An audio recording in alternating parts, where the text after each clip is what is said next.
This is Kristen Weisdack. I am the CEO and founder of Behavior Works of Southwestern PA, and I'm so excited today because I have a good friend, a colleague with me today, Tabatha Barron. She is the founder, CEO, head honcho at Keeping Your Kids Safe.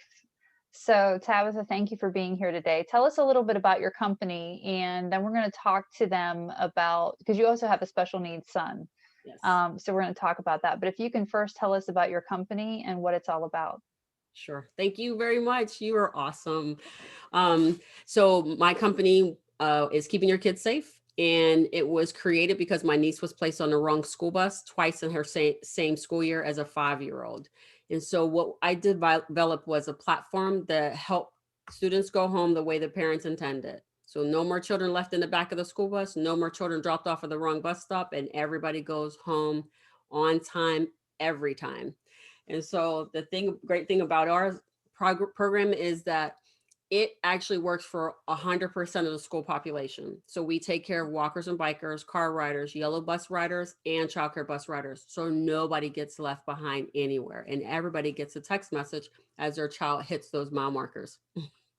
Wow. I mean, that seems like every school in the entire country needs that, across the world needs it. I mean, so how has that been going? When you get into the school system, what does that look like? How does Oh, that work? so for the schools that we partner with, we kind of go in, we work with them to find out the best process. So what they're currently doing, all we do is improve what they're currently doing, but just adding technology to it, and then just giving them a little extra support with that.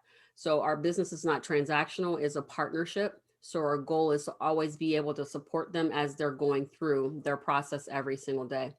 But each child scans to get onto the bus or exit the building. And then for the bus, every child will scan to get off of the bus. For our program, every time they're in the wrong location, everybody knows. So you immediately get the notification that says this child is in the wrong place. And we allow them the ability to be able to redirect them successfully to to where they're supposed to be.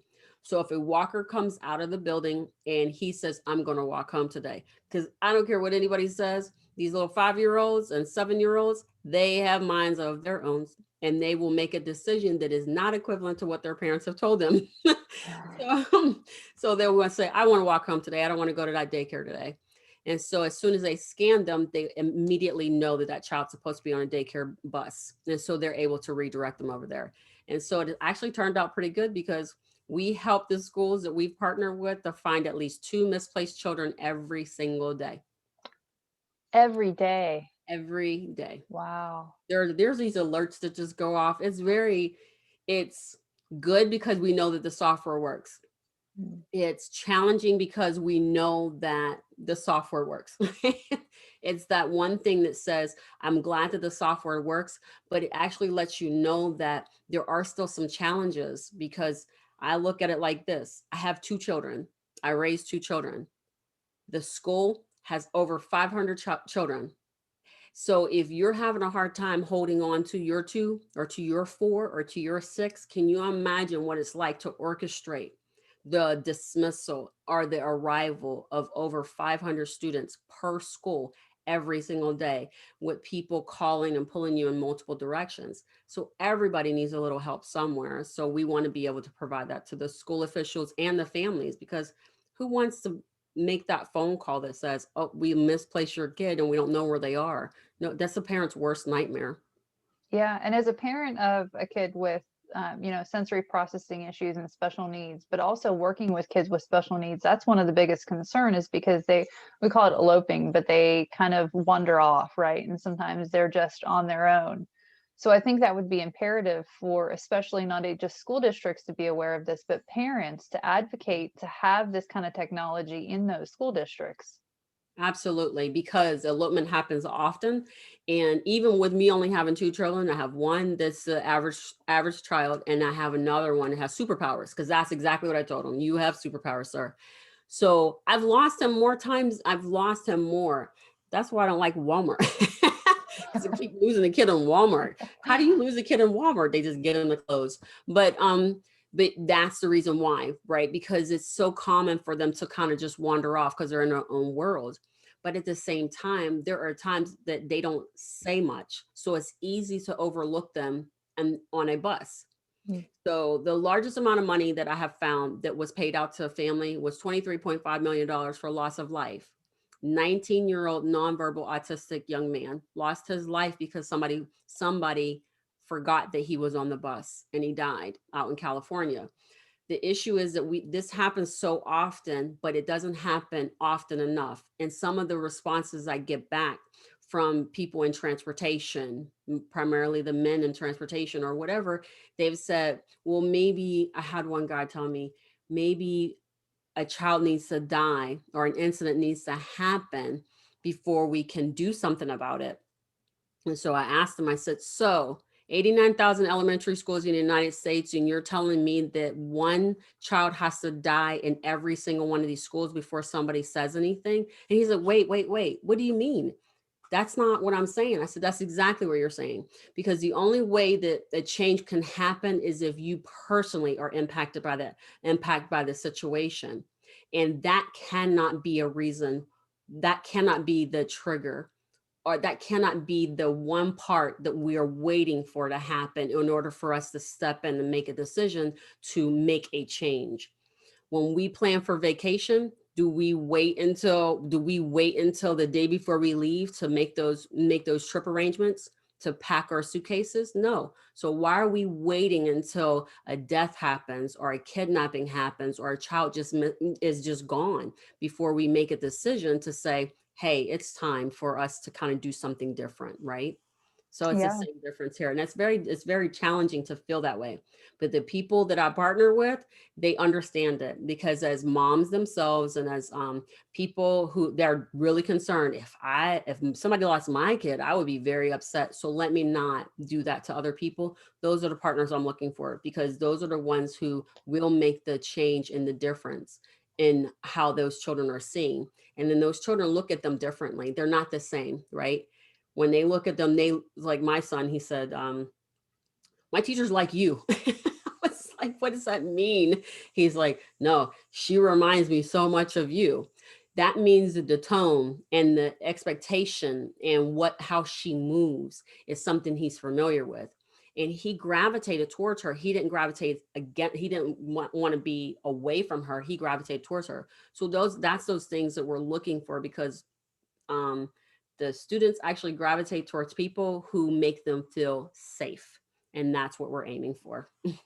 Yeah, a lot of the kids that I work with over the years seem to have a sixth sense about that. It's kind of like they have that extra sensory perception that they sense those things. And it would seem like this is such an important step for school districts and parents to want to be proactive rather than reactive, have those steps in place and be really ready to go. And it makes so much sense, your program, because of the shift to inclusion, now that all those special needs children, are with those other kids. I mean, and rightfully so. They have to have those same learning expectations for those kids and really push them. But you have to be able to handle that population and everything that comes with it. So I Yes. think your program is just absolutely fantastic. So what made you come up with this to begin with, Tabitha? So for two reasons. So one is because as a 5-year-old, my niece turned around to the adult and said, this isn't my bus. And they Mm. said, get on this bus anyway. Now they don't take responsibility for them breaking their own manual process, but they also don't take responsibility for silencing the voice of a 5-year-old who was already trained to say, tell them this is not where you belong. So they completely quieted that down. So I felt like, if I don't, what is the one thing that we always answer? What's the one thing that we always listen to? And it doesn't matter who's in the room, we'll always answer it. It's always technology. Your phone rings, a text message, or anything like that, you will instantly answer it. You'll look to make sure that it's not something you have to jump on right away. So if we just incorporate technology in there, that works. The other thing is that this whole entire world is not set up for special needs individuals. These young children who have these superpowers are going to be adults eventually. And so if there's no place for them to be, then how are they going to be able to sustain on their own? How are they going to learn how to be, a great participant in the world? So part of the program is going to be, as we continue to grow it out, is to give them a place and space to be and be successful. And so I have a whole entire plan that's going to incorporate my son potentially, and others like him, or even somewhere in that space, in order for me to be able to support them the way I think that the world needs to start to see them. Because there's more and more students that are showing up that are saying that are having like ADHD and behavioral issues, and you got autism, on like that number continues to grow year over year.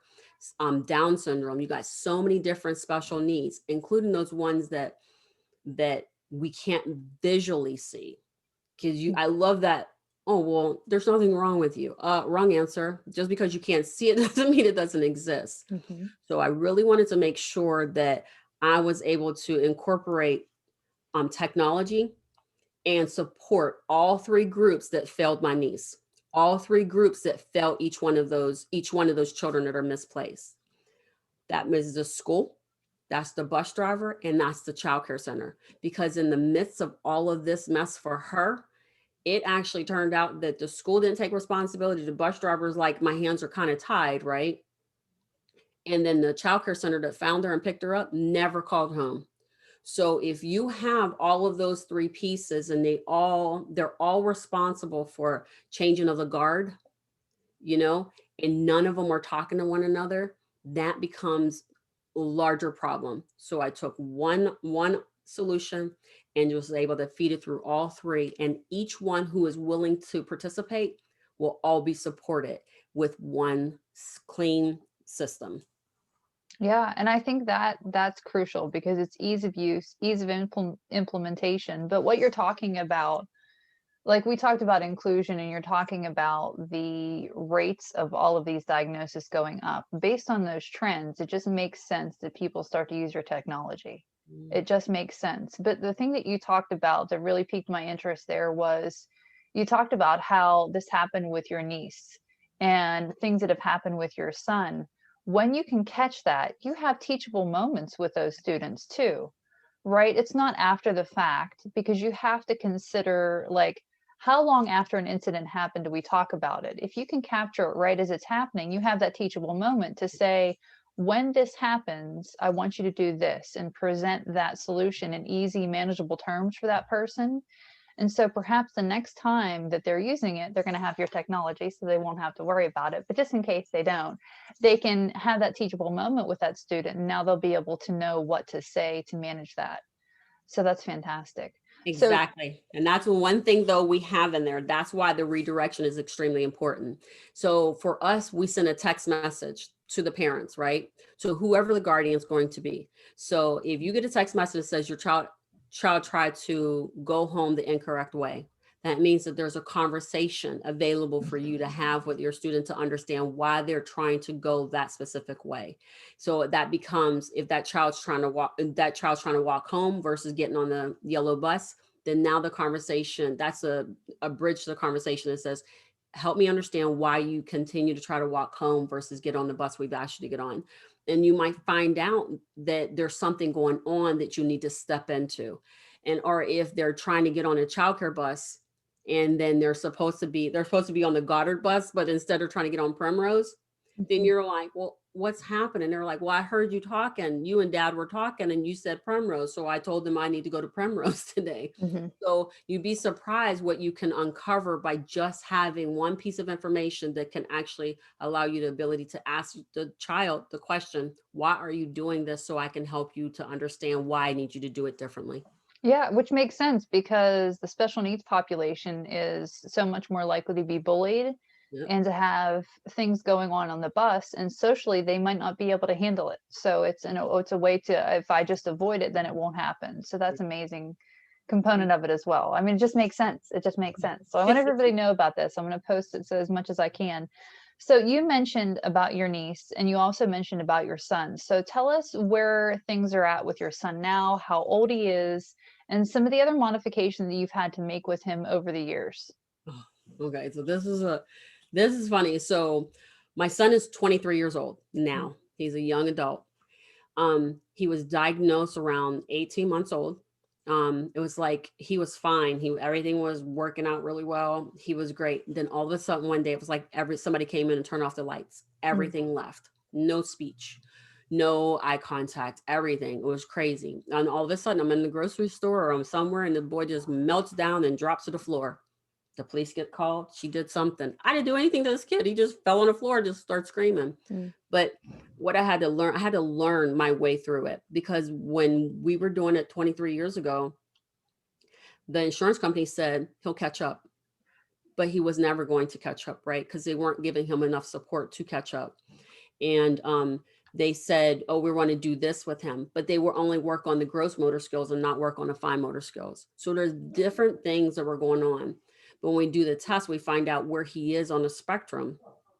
And but he was never Asperger's, but he presents very high functioning. But there are other things about him that are problematic, like the inability to understand the energy between people, to read those social cues and things like that.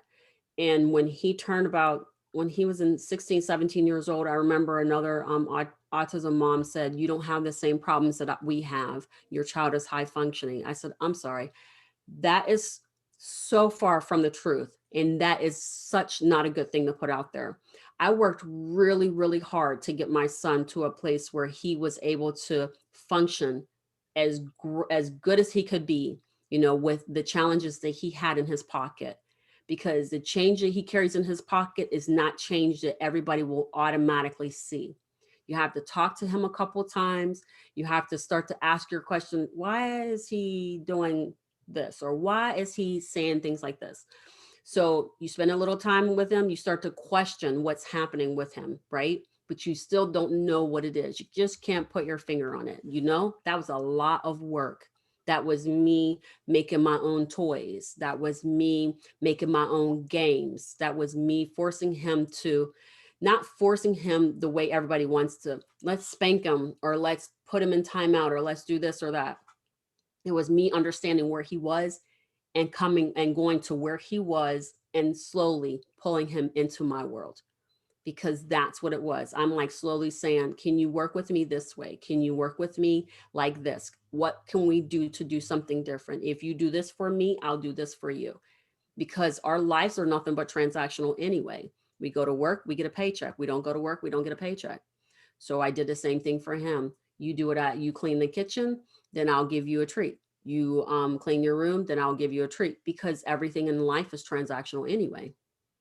So I just had to figure out those different things, different techniques that worked for him. And all children are not the same. The meltdowns that were happening a lot, when I had to deal with those meltdowns, it wasn't, you can't spank these kids. You cannot spank them. They do not respond. They'll just sit there and look at you, and then they'll turn around and do the same identical thing, because you didn't reach them the same way. They don't respond that way. So once I figured that out, and I can continue to educate the family, because this was the first one we had that had special needs in our family. This was not a common thing. We didn't have this in any other generation. So I had to kind of figure it out. But I just worked on those different things. But it's a partnership. That's one of the reasons why the business is built on partnerships and not transactions. Because if the school did their part and I did my part, then he come out better. But if only I did my part and sent him into a school system that didn't do their part, then he was always coming back to me broken. So we had to go in and figure out how do we bond together. And if you do that, then I'll mimic you. I'll mirror you at home. If I do this at home, you mirror me at school. And that kind of helped with him to try to get better. I wanted to make sure that he was mainstreamed. So I didn't say absolutely not to inclusion, but I did want to make sure that he had some type of interaction with some of the other students. because the world is not set up for our special needs babies. They're not set up for our young adults with superpowers, right? It's set up for all of the average people that are walking on this planet that don't have those challenges that we consider deficits. So I had to figure out, how do I get him to see the world in a way where he can understand it, he can play, but he will play with a limp, or he will play a little differently. And so just different things that I've just tried to pull out here and there. That's fantastic. So Correct. it seems like, as you were saying that, it seems like so much of what you did with your son mirrors what you do in your business, right? You're just trying to keep kids safe. Mhm. You're trying to do what's best and maintain that communication between parents and the school district so that everybody wins. I Yes. love it, Tabitha. It's Well, tell crazy. tell people that are watching how they can find out more information about your business and how to reach you. Okay, I'm on social media for sure. So KYKSFIRST is the handle for Facebook, Twitter, and Instagram. And I think it's also LinkedIn. And then you can find me on LinkedIn as Tabatha Barron at KYKS, or keeping your kids safe. So the website is kyksfirst.com. And just remember this: keeping your kids safe first. That is what that means. So first and only thing that we will ever do is going to be the priority of the student. So that's why we built the website, exactly to be that domain name. Well, that's fantastic. And your time is precious, I know, because you've got a lot on your plate. So I hope that people watching this will reach out to you and learn more about your program. So that's a wrap for us today, Tabitha. I couldn't be more excited that you were able to join me today. So, and I look forward to our continuing experience working together. So, Thank all you so right. much. You're Thank awesome. you so much. All right. Take care, Tabitha. Have a great day.